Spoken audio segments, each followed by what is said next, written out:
Hi and welcome back to Stop Selling to Everyone video part 2. In this video we're going to cover a couple of things that will make it much easier for you to identify your best customers and make much more money by working with the people that love what you do and frankly who like you too. I've also created a PDF that will allow you to interact with the little exercise on the video. Just right click on the link below the video and download it to your PC. So what we're going to do first is look at what you are already doing in your business. It's as true in small businesses as it is in large ones. 80% of your income will often come from 20% of your customers. This is known as the Pareto principle. There's books written on this subject, which states that for many events, 80% of the effects come from 20% of the causes. You may find that it's used a lot in business. So, who is already spending money with you? Even if you're just starting, if you haven't got any customers yet, that's okay. The next exercise is specifically for you. Just keep going. Look at all your income for the last year. Who were your biggest customers and what did they have in common with each other? Remember, if you haven't got any yet, just start to imagine that. What would they be? It could be the amounts of money that they spend with you, or the frequency with which they spend, or it could be that one product or service that you offer is the one that most customers buy from you. Write it down, as it's likely that this information will help you. So that's a little lead in to an exercise that we're going to do in part 2 of Stop Selling, which is called your typical ideal customer. And this is something that you can end up with a direct result of, where you actually can start to know your niche or what your typical customer looks like through going through what in a way is a sort of a slightly strange exercise. Okay, so your typical ideal customer. On this, what I suggest is just physically go through this. I'll repeat it and go through it slowly so you can just do the thinking, because there's a series of questions which on the face of it you might think, well, they don't relate to my typical customer, but answer it anyway, because by answering it regardless, you start to get a picture, or where does your customer live? And what we did with the Reiki type practitioner that says I want to work with people who earn over 50,000 or live within 20 miles, just by saying those things reduced the marketplace so you could focus on your typical customer. At some point I may sort of flesh out why I'm asking you these things, but if you start to create answers to these things just by reaching the end of the process, you will know an awful lot more about your typical ideal customer. So here goes. Number 1, or the first one, because I don't think I number all of them. So the first one is just describe your ideal customer. And there's a lot of stuff we did in part 1 of Stop Selling to Everybody that can start to lead you to that. So just physically write a few lines, or maybe it's a paragraph, on what your ideal customer is like. Describe them. Next one. Are they primarily male or female? Next one. What about their typical age?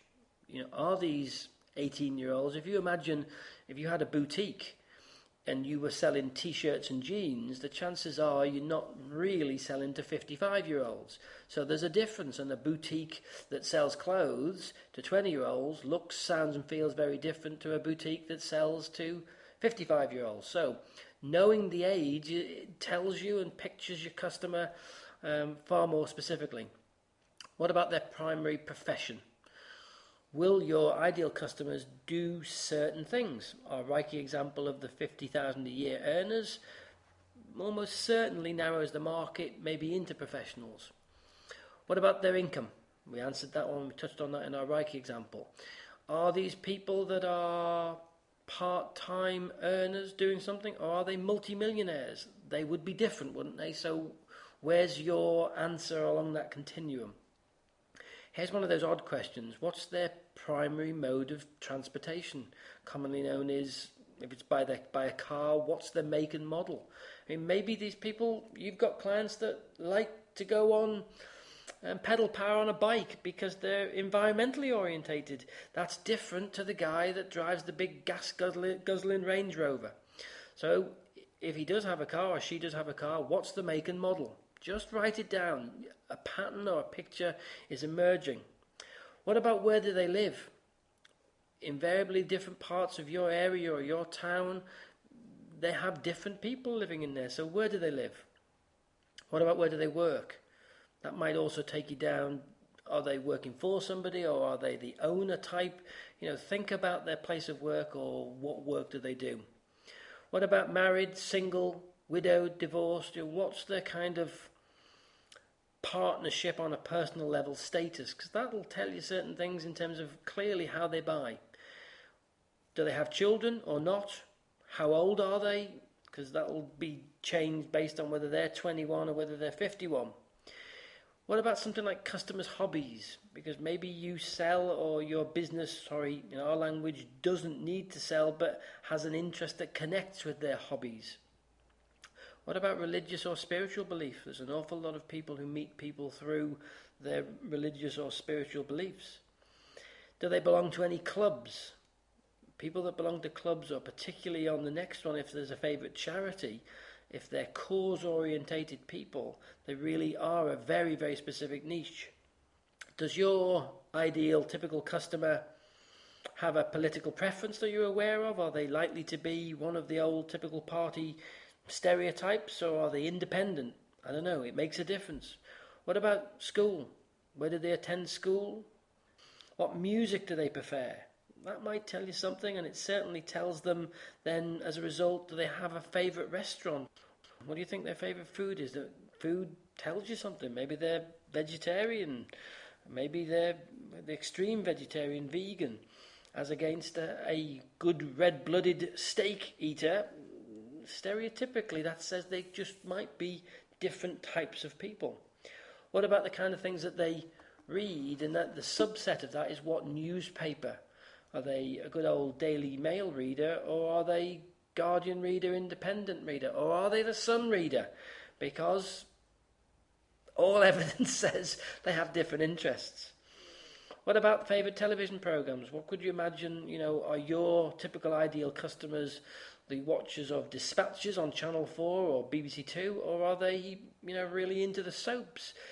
You can get a sense of these questions and you go, oh, okay, because it'll lead you to, they then dress differently, they may speak differently. You're really getting a clarity on what these people, you could imagine them to be to like and do.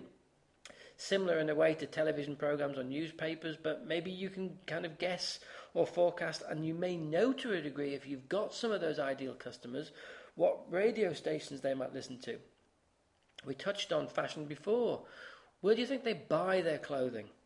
If they're the younger end and it's the top shop or the one-off boutique market versus good old Burton's in my day, I'm sure I'm aging myself, or Principles, but where people buy their clothing and how they then dress, if your customer is the classic suited and booted accountant as against the laid-back Mr. Artistic or Mrs. Artistic designer, they're different, they say different things, they do different things, they often live in different places.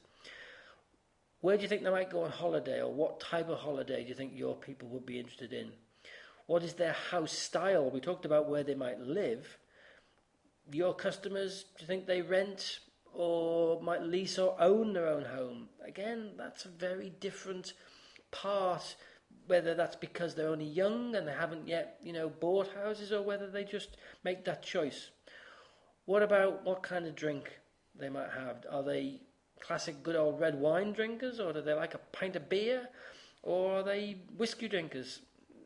These are stereotypes, and enough we look at. If every single question that I'm getting you to think about has got 4 answers, if I gave you 4 answers, and sometimes we do this exercise that way, where you pick one of the 4 just to help your thinking, then you'll have a particular individualized profile, a bit like when you get these TV programs that profile the baddie or the one who's doing all the bad things, where you're literally coming up with, if there's 20 or 30 questions and there's 1 in 4 answers, that there is an awful lot of different combinations which comes out with the sort of representation of your niche.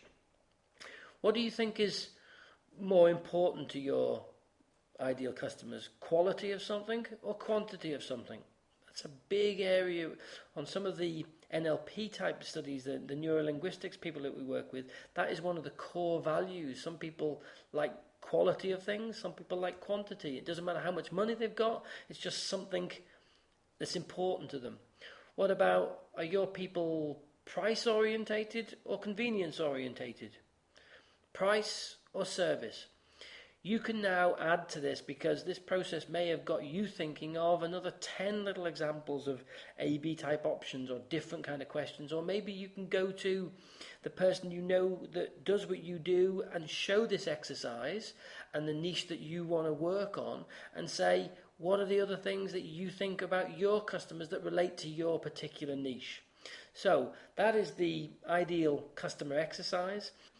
Go forth and stop selling.